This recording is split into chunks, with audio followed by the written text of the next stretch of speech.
कहानी की शुरुआत में हमें दिखाया जाता है कि एक प्लेन समुंदर में गिर जाता है, लेकिन क्या उस प्लेन के अंदर से कोई बच पाता है या नहीं? अगर कोई जिंदा रहता है तो आखिर वह लोग जिंदा कैसे रह पाते हैं? तो यह सब जानने के लिए चलते हैं फिल्म की स्टोरी की तरफ। फिल्म की शुरुआत ब्रैंडन के एक बुरे सपने से होती है। वह सपने में देख रहा है कि एक लड़की पानी के अंदर गिर चुकी है, लेकिन ब्रैंडन का यह एक सपना होता है, उसी वजह से जल्दी उठ जाता है। ब्रैंडन द रासल एक सिक्योरिटी इंचार्ज होता है और वह गवर्नर के लिए सिक्योरिटी का काम करता है। आगे हम एक एयरपोर्ट के ऊपर दो लड़कों को देखते हैं, जिसमें से जेड और कायल नामक के लड़के होते हैं। तभी यहाँ पर एवा भी आ जाती है, जो अपने सिक्योरिटी इंचार्ज ब्रैंडन के साथ में आई हुई होती है, और एवा जेड की गर्लफ्रेंड होती है। दरअसल ये लोग छुट्टियां बिताने के लिए किसी दूसरी जगह पर जा रहे होते हैं और जेड यहाँ पर अपनी गर्लफ्रेंड एवा को बोलता है कि तुम्हें अपने सिक्योरिटी इंचार्ज को अपने साथ नहीं लाना चाहिए था। तब एवा कहती है कि यह मेरा फैसला नहीं था, बल्कि मेरे डैड ने इन्हें मेरे साथ में भेज दिया, क्योंकि एवा के डैड यहाँ के गवर्नर हैं। वहीं इसी एयरपोर्ट के ऊपर हम बूढ़े कपल को भी देखते हैं, जिनके साथ में एक छोटी बच्ची होती है। इस छोटी बच्ची का नाम रोजा होता है और यह लोग भी यहाँ से किसी दूसरी जगह पर घूमने के लिए जा रहे होते हैं।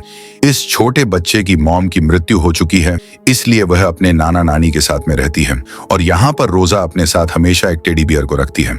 लेकिन जब वो यहाँ से जा रही थी तब वो टेडी बियर उसके बैग से निकलकर गिर जाता है और रोजा को इस बात का पता नहीं चलता। यहाँ पर जेड अपनी गर्लफ्रेंड से बहुत सारे सवाल पूछता है कि जैसे तुम पढ़ाई क्यों छोड़ रही हो, या फिर आगे तुम क्या करने वाली हो? तो यहाँ पर एवा बोलती है कि मैं किसी इंटरव्यू पर नहीं जा रही, बल्कि हम घूमने के लिए जा रहे हैं, तुम मुझसे ऐसे सवाल मत करो, और वह गुस्सा होकर यहाँ से चली जाती।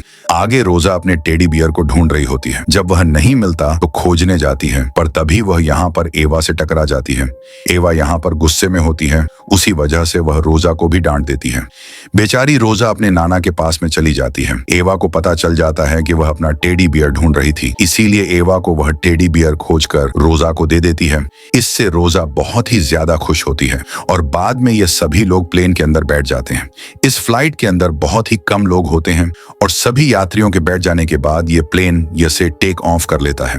और तभी यहाँ प्लेन के अंदर एक लड़का आता है जिसका डेनियल नाम होता है और वह यहाँ पर सभी को इंस्ट्रक्शन दे रहा होता है कि आपको ऑक्सीजन मास्क किस तरह लगाना है। मतलब वह बचाव के लिए बहुत सारे इंस्ट्रक्शन देता है।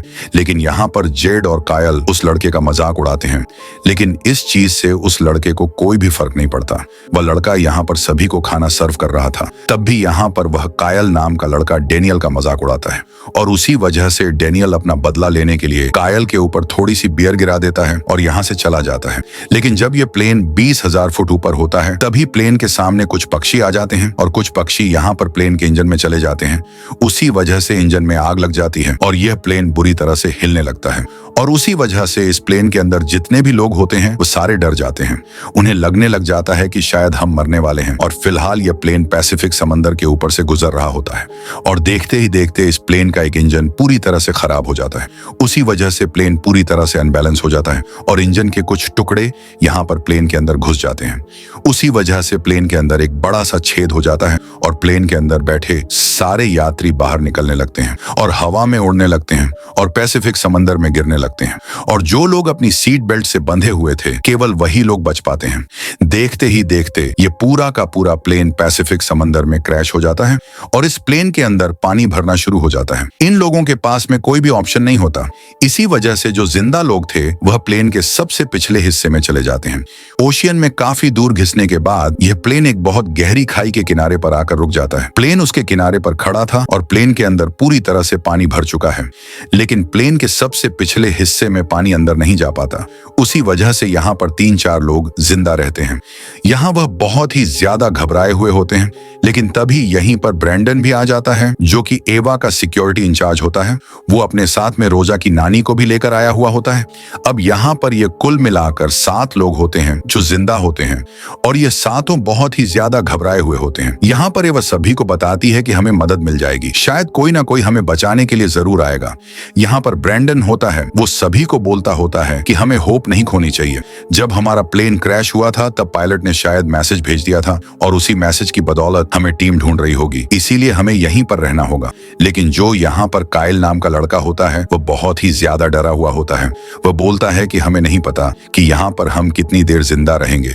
अगर ओवन ऑक्सीजन खत्म हो जाएगी या इस जगह पर भी पानी भर जाएगा तब हम मर जाएंगे। तब यहाँ पर ब्रैंडन उसको डांटता है और बोलता है कि तुम्हें पॉजिटिव सोचना है ना कि नेगेटिव, और हमें उन तरीकों के बारे में ध्यान रखना होगा जिन तरीकों की मदद से हम बाहर निकल सकते हैं, और हमें वह भी चीजें देखनी होगी जो हमारे जीने लायक यहाँ पर मौजूद हैं। वो यहाँ पर डे नाम के फ्लाइट क्रू से बोलता है कि जहाज के पिछले हिस्से में 2 सिलेंडर होते हैं जिनमें ऑक्सीजन होती है। पहले वो चेक करो, पर वह जब चेक करता है तो 2 सिलेंडर खाली होते हैं। इस बात से इन सभी को डर लगने लगता है। यहाँ पर जो नानी होती है वो बताती है कि हमारी बगल वाली सीट पे एक पेशेंट था जो अपने साथ में ऑक्सीजन का सिलेंडर लाया था, हम उस सिलेंडर का इस्तेमाल कर सकते हैं। तो यहाँ पर ब्रैंडन वो सिलेंडर ढूंढने के लिए चला जाता है और हम यहाँ पर लोगों को देखते हैं जो अपनी सीट बेल्ट से बंधे हुए थे, लेकिन अब उनकी मृत्यु हो चुकी है। फाइनली यहाँ पर ब्रैंडन को वो ऑक्सीजन सिलेंडर मिल जाता है। तभी वहां पर एक बहुत बड़ी सार्क आ जाती है जो यहाँ पर ब्रैंडन के पैर को खा जाती है, और दूसरी तरफ वह लोग ब्रैंडन का इंतजार कर रहे थे। फाइनली ब्रैंडन आ जाता है और वो इन लोगों को ऑक्सीजन सिलेंडर दे देता है। तभी अचानक वह शार्क उसे खींच कर ले जाती है, यानी कि ब्रैंडन की मौत हो जाती है। और इस बात से वह लोग बहुत ही ज्यादा डर जाते हैं और इन्हें पता चल जाता है कि पानी के अंदर शार्क भी है। इसी वजह से हम यहाँ से कभी नहीं निकल पाएंगे। जो यहाँ पर कायल नाम का लड़का होता है उसका हाथ भी टूटा हुआ होता है और वह जोर जोर से चिल्लाने लगता है। उसी वजह से यहाँ पर जो नानी होती है वो यहाँ पर उसकी हड्डियों को जोड़ने का काम करती है और काफी मेहनत के बाद कायल की हड्डियों को जोड़ देती है और बैंडेज लगा देती है।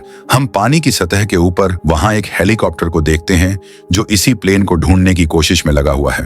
पूरे समुद्र के अंदर उन्हें कहीं पर भी प्लेन नहीं मिलता और ना ही प्लेन का मलबा मिलता है, लेकिन वो लोग भी उम्मीद नहीं छोड़ते। वो प्लेन के मलबे को ढूंढते ही रहते हैं।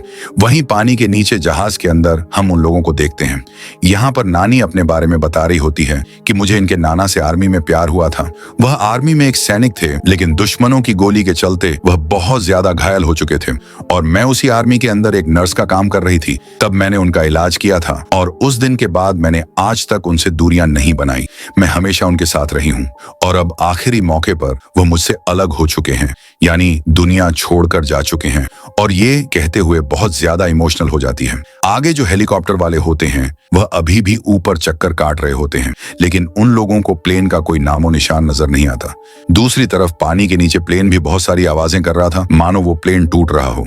तब यहाँ पर जेट बताता है कि मैंने इंजीनियरिंग की है, हम पानी की इतनी गहराई में हैं, शायद पानी यहाँ पर दबाव लगा रहा है और अगर यह प्लेन पिचक गया तो हम यहीं पर मारे जाएंगे। हमें पता है कि यह प्लेन एक खाड़ी के किनारे पर खड़ा है, यानी कि इसके आगे बहुत गहरी खाई है। तभी यह प्लेन थोड़ा सा और सरक जाता है। उसी वजह से ये सारे लोग बहुत ही ज्यादा डर जाते हैं, लेकिन यह प्लेन पूरी तरह से खाई में गिर पाता उससे पहले ही रुक जाता है। अब यह सारे लोग बैठकर प्लान बनाने लगते हैं कि हम यहाँ से कैसे बाहर निकल सकते हैं। यहाँ पर जो एवा होती है वह बोलती है कि हमें तैरकर बाहर निकलना होगा और किसी तरह सार्क का ध्यान बटाना होगा। तब यहाँ पर जो रोजा नाम की छोटी सी लड़की होती है वह बोलती है कि हमें बुलबुलों की मदद लेनी होगी, क्योंकि सार्क बुलबुलों के पास में नहीं आती। तो यहाँ पर कायल नाम का जो लड़का होता है वह बताता है कि मैंने देखा था कि प्लेन के अंदर 2 ऐसे लोग भी चढ़े थे जिनके पास में तैरने वाले सूट थे, और अगर हम लगेज वाले केबिन तक किसी तरह पहुंच जाएं तो उन सूट को यहाँ पर लेकर आ सकते हैं। अब यहाँ पर जो क्रू का मेंबर होता है वो बोलता है कि यहाँ पर एक गुप्त दरवाजा होता है और अगर हम उसकी मदद से यहाँ से चले जाएं तो उस लगेज रूम तक पहुंच सकते हैं। वही हम ऊपर उड़ रहे हेलीकॉप्टर को देखते हैं। वो लोग भी पानी के ऊपर चक्कर काट रहे होते हैं, लेकिन तभी उन्हें जहाज का मलबा नजर आ जाता है।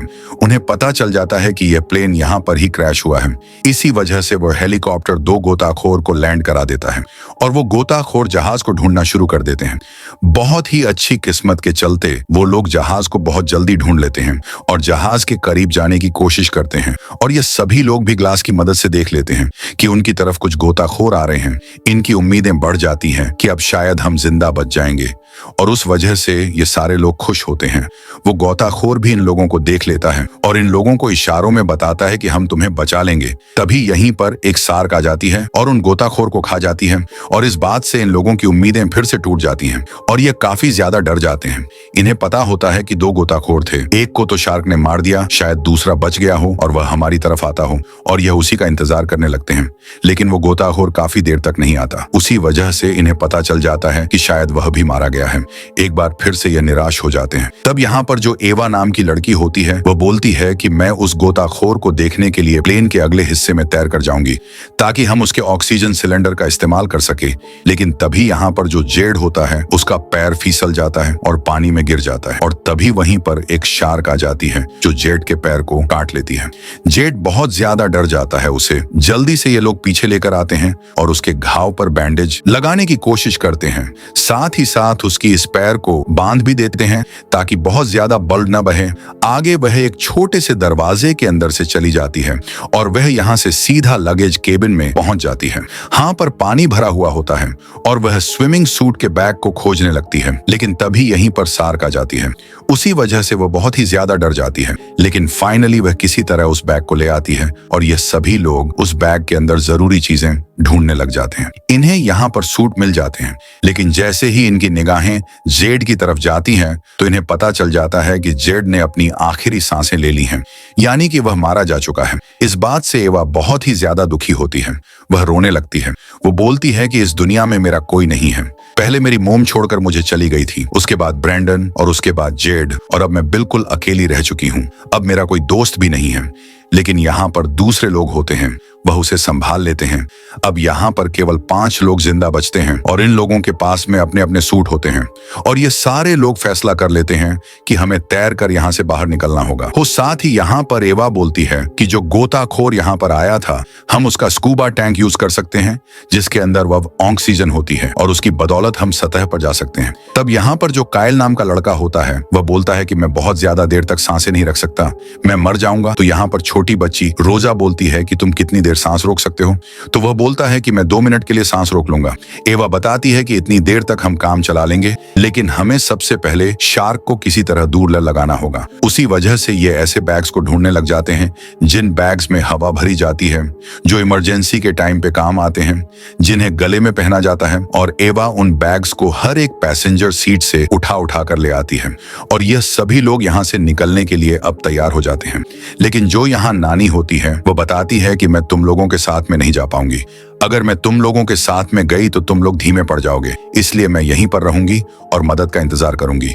तुम लोग जल्दी से यहाँ से निकल जाना। साथ ही वो यह भी बोलती है कि तुम वादा करो कि तुम रोजा का ख्याल रखोगी। तो अब वादा करती है कि मैं रोजा का ख्याल रखूंगी। यहाँ पर एवा सभी को बताती है कि हम लोग उस स्कूबा टैंक को ढूंढेंगे और फिर हम उसकी मदद से बारी बारी से सांस लेंगे और जो प्लेन का बहुत बड़ा छेद हुआ है उसके जरिए बाहर निकलेंगे और बाहर निकलते ही हम अपनी अपनी रस्सियों को खींच लेंगे, जिसकी मदद से हमने जो बैग पहने उसमें हवा भर जाएगी और हवा भरते ही हम सतह पर चले जाएंगे। आगे वो लोग यहाँ से तैर कर पानी में आगे जाने की कोशिश करते हैं। तभी इनके सामने एक शार्क आ जाती है, लेकिन ये लोग बुलबुलों की मदद से उस शार्क को दूर भगा देते हैं और उन्हें वहां पर गोताखोर मिल जाता है और ये लोग उस गोताखोर से उस ऑक्सीजन सिलेंडर को ले लेते हैं। बारी बारी से सांस लेने लग जाते हैं। यहाँ पर अभी केवल एवा और रोजा ये दोनों ही पहुंची हैं, लेकिन डेनियल और कायल ये दोनों अभी भी पीछे हैं। कायल बहुत ही ज्यादा डर जाता है, उसी वजह से वह आगे तैरकर नहीं जाता और इसी जगह पर फंसा हुआ रहता है। लेकिन तभी उसके पास में शार्क आ जाती है जो यहाँ पर कायल को खा लेती है। इसीलिए डेनियल को वहां से आगे अकेले ही बढ़ना पड़ता है और एवा यहाँ पर किसी तरह रोजा और डेनियल इन दोनों को ऑक्सीजन सिलेंडर दे देती है और इन दोनों की रस्सियों को खींच देती है और हवा भरने की वजह से वह दोनों पानी की सतह पर जाने लगते हैं। और यहाँ पर एवा भी जैसे ही बाहर निकलने वाली होती है तभी प्लेन का टूटा हुआ हिस्सा था, उसके अंदर एक शार्क आ जाती है। उसी वजह से एवा को यहीं पर रुकना पड़ता है। एवा अब ज्यादा देर तक सांस नहीं रोक सकती थी, लेकिन तभी यह पूरा प्लेन सरकने लगता है और गहरी खाई की तरफ जाने लगता है और एवा किसी तरह इस प्लेन से बाहर निकलने की कोशिश करती है, लेकिन यह प्लेन गहराई में जाने ही लगता है। लेकिन काफी मेहनत के बाद एवा इस प्लेन से बाहर निकलने में कामयाब हो जाती है। वह जल्दी से अपनी रस्सी खींच देती है। उसी वजह से उसके बैग्स के अंदर हवा भर जाती है और वह तैरती हुई सतह की तरफ जाने लगती है, लेकिन वह सतह तक नहीं पहुंच पाती। उससे पहले ही वह बेहोश हो जाती है और वह काफी देर बाद अपने आप सतह पर पहुंच जाती है, लेकिन अभी भी वह बेहोश होती है और कुछ देर बाद उसे होश आता है तो वह देखती है कि उसकी जान बच चुकी है। आगे वह यहाँ पर रोजा और डेनियल को खोजने लग जाती है। उसे ऐसा लगने लगता है कि जैसे वह दोनों मारे गए हैं। तभी यहीं पर हेलीकॉप्टर वाले भी आ जाते हैं जो यहाँ पर एवा को देख लेते हैं और एवा की जान बचाते हैं। उसे ऊपर लेकर आते हैं तो एवा देखती है कि यहाँ पर रोजा और डेनियल पहले से ही हैं, यानी कि उनकी भी जान बच चुकी है। होती है। यहाँ पर क्रू के लोग पूछते हैं कि क्या कोई और भी जिंदा है, तो यहाँ पर एवा मना करती है कि अब कोई भी जिंदा नहीं है। और इस तरह से उन 7 लोगों में से केवल 3 लोगों की ही जान बच पाई। और हर जगह न्यूज में बस यही चल रहा होता है कि गवर्नर की बेटी को काफी टाइम बाद बचा लिया गया है और ये किसी चमत्कार से कम नहीं है। और इसी के साथ में ये बेहतरीन मूवी यहीं पर पूरी हो जाती है। दोस्तों, इस मूवी में ये बताया गया है कि चाहे मुसीबत कुछ भी आ जाए, उसके अंदर हमें हिम्मत नहीं हारनी चाहिए और हमें बाहर निकलने के बस रास्ते ढूंढने चाहिए। नेगेटिव चीजों के बारे में सोचना भी नहीं चाहिए। एवा के अंदर हिम्मत थी, उसी वजह से वह खुद को और अपने साथियों को बाहर निकाल कर लेकर आई है।